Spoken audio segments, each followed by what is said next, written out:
Here we are at Blackmoor Orchard, the place where the best apples can be found. There are many pickers who make sure they pick the best apples just for you.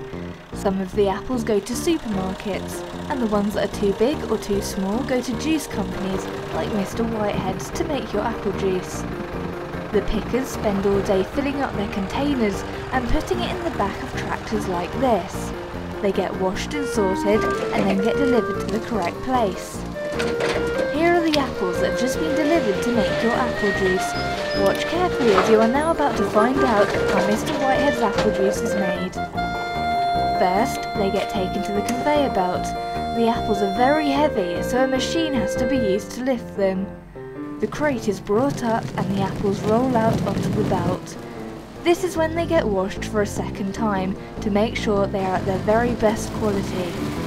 The apples are then milled into a chunky pulp, which is then put into the press. The fruit is pressed so that the juice is separated and drips down into the container below.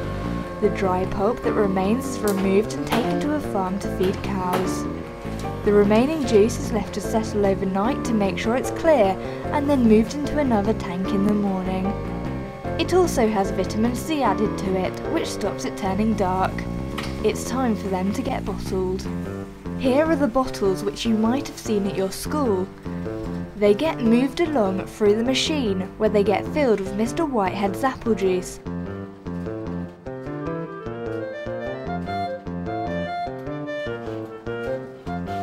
A lid then gets placed on the top of them.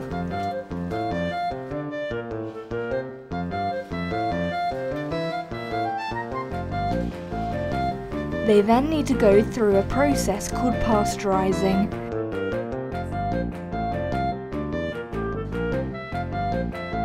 They are put into very hot water, 74 degrees Celsius, for 25 minutes.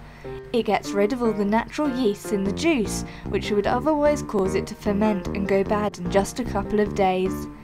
Once it has been pasteurized, it will keep for up to 6 months. Each bottle then gets a heat-sealed lid, a date stamp and a label.